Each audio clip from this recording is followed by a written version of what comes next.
Información precisa, completa, veraz, objetiva e independiente. Directo a tu pantalla. Radio Caracas Radio presenta Voz de América.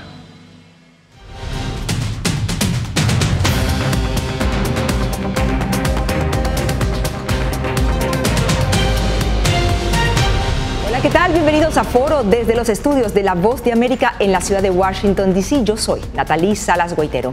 Más de 82 millones, la cifra exacta, 82,4 millones de personas desplazadas por la fuerza en todo el mundo.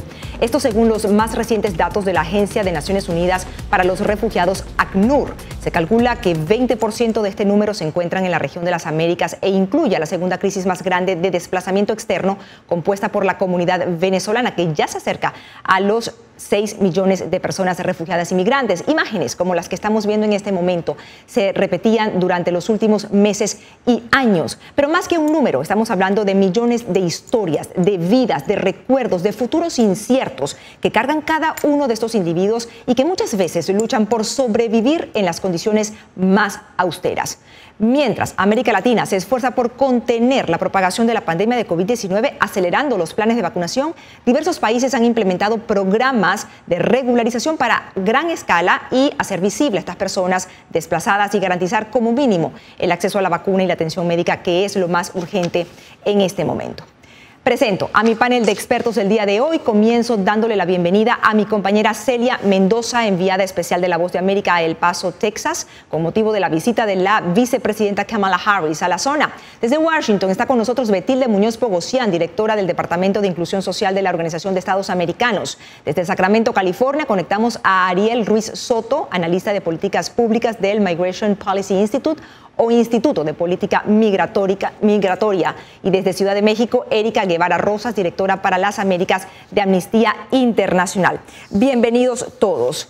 Quiero comenzar con Ariel. En el año 2020, la cifra de desplazados, Ariel, era de 79,5 millones de personas, de acuerdo con ACNUR. Aparte de la pandemia, ¿qué cree usted que pasó para que se diera este aumento de casi 3 millones de personas para este año? Lo que hemos visto en el último año es que también, aparte de la pandemia, ha tenido consecuencias secundarias. Por ejemplo, en muchos países, especialmente en Latinoamérica, se ha visto no solamente una reducción económica, pero también una reducción que ha reducido otros servicios importantes y básicos para la gente que quiere buscarlos. También en otros países, también en particular afuera, pero incluso en otros países en Latinoamérica, ha habido un aumento relativamente en los tipos de crímenes o tipo de violencia en algunos lugares, y por eso también puede ser una razón importante. Pero también lo más reciente es que ha habido muchos cambios en términos de política y gobernanza en la región. En Nicaragua, en otros países, también hemos visto que ha habido diferente tipo de efectos en los gobiernos para poder estar con su población, y por eso ha habido algunas personas que están empezando a huir por razones políticas. Pero en otros países volvemos a llegar que es primeramente económico y después los efectos secundarios para sus vidas y condiciones de día a día. Si vuelvo al tema de la pandemia, Erika, en el informe de este año de Amnistía Internacional, ustedes señalan que la pandemia puso de manifiesto desigualdades amplias y profundas dentro de los países, y entre ellos, ¿qué pasó con los gobiernos y los desafíos que representaban la comunidad migrante y desplazada? Definitivamente la pandemia alteró muchos aspectos de la vida, entre ellas la economía, y el argumento de buscar mejores condiciones de vida no es algo nuevo. ¿Podríamos decir que la pandemia aceleró las cosas en cuanto al flujo de mayor migrantes a Estados Unidos, por ejemplo, Erika? Bueno, la pandemia efectivamente ha exacerbado las condiciones de desigualdad, de discriminación y violencia que han enfrentado históricamente grupos de personas que se ven forzadas a abandonar sus países, ya sea por razones económicas, pero principalmente por la violencia que cruza nuestro continente, por la persecución de los propios estados y por la incapacidad que tienen los estados de proveer protección. Sin duda alguna, la pandemia ha venido a exacerbar esas condiciones en los países de origen, pero lamentablemente la pandemia también ha servido como una excusa para los gobiernos para incrementar las restricciones, los cierres fronterizos, sin tomar en consideración que hay personas que están en necesidad de protección internacional cruzando y que en muchos casos, como consecuencia de estas medidas restrictivas impuestas por los estados durante la pandemia, se han visto obligadas o están atrapadas entre fronteras, muchas veces sin contar con los mecanismos de protección sin poder llegar a las autoridades de los países de destino o los países de tránsito, y en muchas ocasiones, como lo hemos visto en el caso de México, los Estados Unidos y otros países, pues que se siguen deteniendo a las personas simplemente por razones migratorias en un contexto de pandemia en donde inclusive Amnistía Internacional documentó y denunció que muchas personas estaban en alto riesgo del contagio de COVID-19 precisamente por la situación de hacinamiento en estos centros. Sí, y justamente antes de ir a la pequeña pausa, yo quiero preguntarle a Betilde, porque uno de los puntos que también se señala, y sobre todo con la pandemia, Betilde, es el caso de la regularización, pero es que no es lo mismo un desplazado, a un migrante, a un solicitante de asilo o incluso un refugiado. Quería preguntarte un poco la diferencia de estos términos y que si esto evidentemente implica un poco o impacta en la protección que puedan tener estas personas.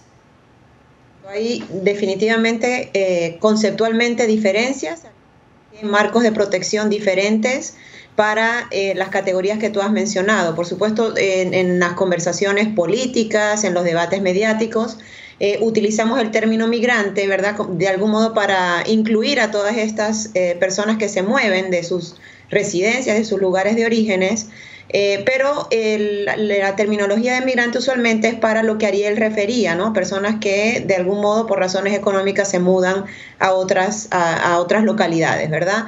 El término refugiado, solicitante de asilo e incluso desplazado forzado incluye una categoría diferente y son aquellas personas que no tienen más remedio que salir de los lugares donde viven por persecución política, por la violencia que también mencionaba Erika, que es característica de nuestra región. Somos de la región más violenta del mundo, la segunda más violenta del mundo, y son personas que tienen un marco de protección particular, ¿no? Relacionado con la Convención de Refugiados de 1951, al igual que una declaración aprobada en nuestro propio hemisferio, la Declaración de Cartagena del 84, que permite dar protección a esas personas por esas condiciones que he mencionado. Y cada país en nuestra región, por supuesto, tiene un marco de protección particular para las personas desplazadas forzadas, refugiadas, que también está reflejada en ese informe de ACNUR que tú referías y que acaba de ser lanzado. Y que definitivamente impacta directamente en lo que es la protección de estas personas.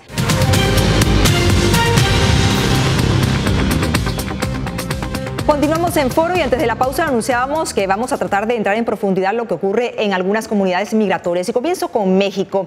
Quiero conversar con mi compañera Celia Mendoza. Celia, tú que has cubierto la frontera durante muchísimo tiempo, ¿cómo has visto el aumento o no de los migrantes y que tratan de pasar precisamente por puestos fronterizos como El Paso, en donde te encuentras en este momento? Así es, realmente la relación que existe en la frontera y cuando se trata de México hemos visto un incremento en el número de mexicanos que vienen desde estados en el sur de México, los cuales se están mezclando con los centroamericanos y están cruzando de manera irregular. Muchos de ellos aseguran que necesitan refugio y están pidiendo asilo debido a las condiciones que viven en esos estados donde, según estas personas, no tienen las condiciones adecuadas, están escapando la violencia, la pobreza, entre otras situaciones. Los reportes actuales muestran un incremento y es de hecho la razón por la que la vicepresidenta de los Estados Unidos, Kamala Harris, se reunió con el presidente de México, Manuel López Obrador. Fíjate, Celia, y los amigos también que están con nosotros el día de hoy, según cifras de la BBC, en febrero de 2019 ya se daba cuenta que el 63% de los migrantes aquí en Estados Unidos hispanos eran mexicanos. Esto incluye a los mexicanos que viven acá y a los también estadounidenses que se identifican como de origen mexicano. Ariel, te pregunto a ti, según la Comar, que es la Comisión Mexicana de Ayuda a Refugiados, las nacionalidades que más solicitan asilo en México son Honduras, Venezuela y El Salvador. ¿Por qué? Bueno, pues sí, es claro que Honduras es el caso particular, aunque sí hay otros países. Honduras es el país con más personas que buscan refugio en México y por mucho. Lo que sucede en Honduras ahora es una combinación de un sentimiento de desafío político, de desconfianza política en ese país, sin gobernanza y otras ocasiones que también empujan a las personas, pero esto ya ha llevado de tiempo. Lo que ahora está impactando más es el efecto de la pandemia de COVID ahí en ese país. En Venezuela ya lo hemos platicado que existe todavía esas consecuencias que empezamos a ver hace 2-3 años que ahora están llegando hasta la región. Antes estaban más concentrados en Latinoamérica. Claro. En términos de los otros países es igual. Lo mismo que tenemos que entender es cómo sucede la pandemia, lo que está pasando y lo que tenemos que aprender. Muy rápidamente, tenemos que saber también que más de 40,000 personas han ya solicitado asilo en México, que es más de todas las solicitudes que hubo en el año pasado.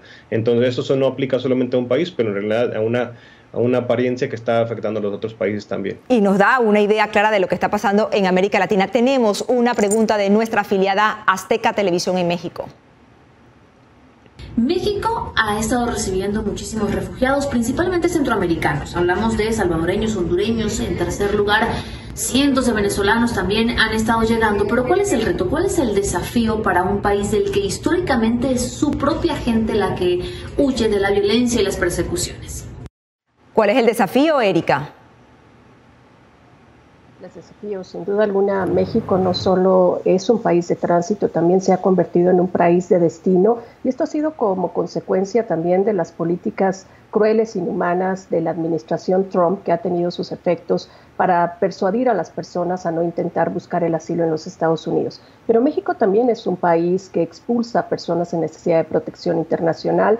México es un país que también está en la lista de los países principales en los Estados Unidos de personas que solicitan asilo. Nosotros recientemente publicamos un informe en donde denunciamos que más de 10,000 niños no acompañados han sido retornados forzosamente desde los Estados Unidos a México, todos estos niñas y niños mexicanos que estaban buscando protección precisamente por la violencia generalizada en muchos estados del país.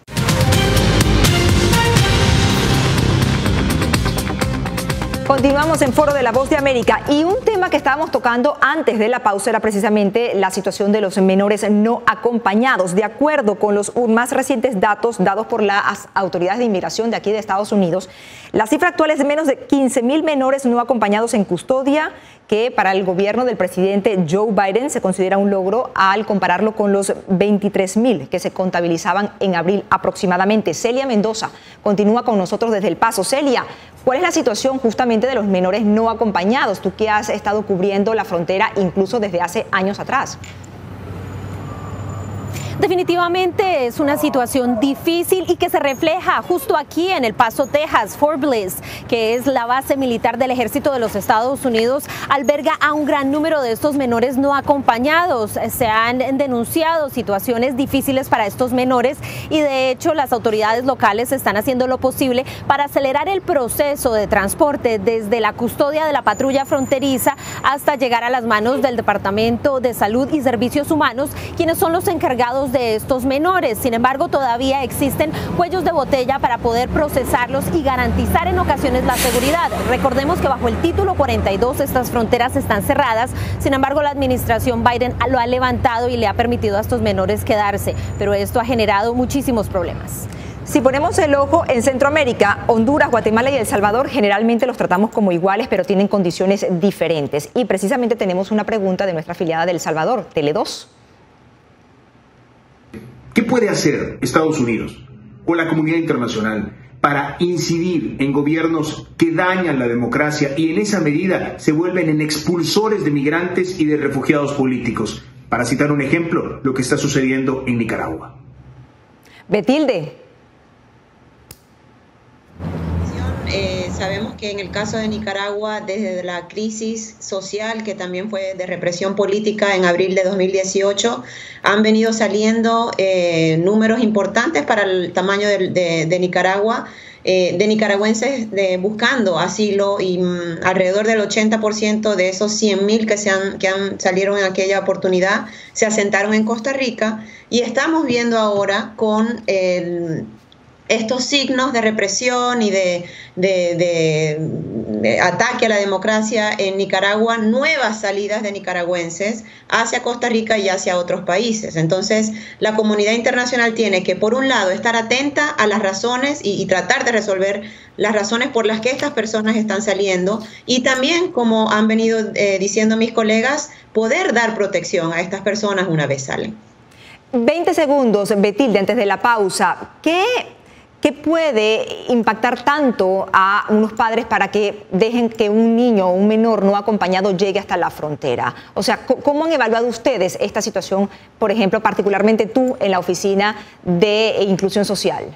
Es una combinación de factores que hemos venido repasando, ¿no? Violencia en las comunidades, pobreza, la poca expectativa de movilidad social, la falta de oportunidades de educación, de trabajo, que agravan de tal forma el contexto de padres, madres y de niños y jóvenes en esas comunidades, primordialmente en Honduras, Guatemala y El Salvador, que no tienen más remedio que pensar en la opción de utilizar el coyotaje, el utilizar familias y redes que ya obviamente históricas se han venido constituyendo de gente ya sentada en Estados Unidos, bueno, estos padres deciden poner a sus hijos en esa situación y tomar el trayecto hacia Estados Unidos.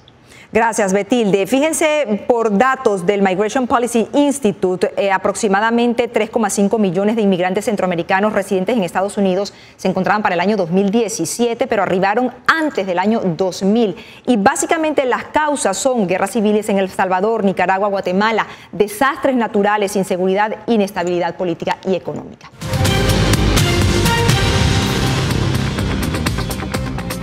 5.6 millones de personas venezolanas han salido de su territorio, según cifras de la Organización de Estados Americanos y también de ACNUR. ACNUR, por cierto, reconoce como refugiados, ya según el último informe, 171.793 personas, pero más de 850.000 están pidiendo asilo en este momento. Voy con Celia Mendoza. Celia, ¿cómo has visto tú el paso de venezolanos y si se ha incrementado a tu parecer o en consideración con los últimos meses?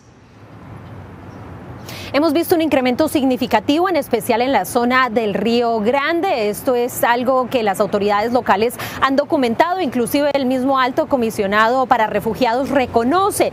Ellos no tienen claro cuál es la razón, sin embargo hay que recordar que la administración del presidente Joe Biden aprobó el TPS para los venezolanos y esto podría ser una de las razones por la que hemos visto un mayor número de venezolanos llegar. Definitivamente las condiciones en su país y las crisis en América Latina sumadas a la pandemia también podrían ser algunos de estos motivos que han llevado a esta población a seguir migrando. Erika, Amnistía Internacional, ¿cómo evalúan la situación de Venezuela y de los venezolanos que han salido? Bueno, Natalia, independientemente de que estas personas soliciten o no asilo, es claro que estas 5.6 millones de personas, más de 5.6 millones de personas, son personas en necesidad de protección internacional. Están escapando de las masivas violaciones a los derechos humanos en Venezuela. No podemos olvidar que inclusive una comisión de investigación de Naciones Unidas, una comisión que determinó los hechos, tiene evidencia que no determina que lo que se está cometiendo en Venezuela son crímenes de lesa humanidad. Un gobierno que violenta gravemente los derechos de las personas, no solo los derechos políticos y civiles, sino también sus derechos económicos, sociales y culturales. Y esa es la razón principal por la que las personas venezolanas están buscando asilos, están buscando protección internacional y muchas veces, lamentablemente, se enfrentan a situaciones de altísimo riesgo y precariedad precisamente porque los gobiernos no están colaborando, cooperando entre ellos para generar mecanismos de protección a lo que tú has llamado muy bien la segunda crisis de personas refugiadas más grande en todo el mundo. Así es. Y justamente, según ACNUR, los países que más refugiados venezolanos están admitiendo en este momento serían España, Brasil, Estados Unidos y México. Tenemos una pregunta de nuestra afiliada Venevisión en Venezuela. Bueno, muchos son los venezolanos que migran y tienen algún grado de educación y muchos estudios técnicos o profesionales. ¿Existiría la posibilidad de apoyar a los países de acogida en el desarrollo de programas para la inserción de estos migrantes a través de trabajo? Betilde, ¿tú qué piensas? ¿Se pueden incluir estas personas a través del trabajo?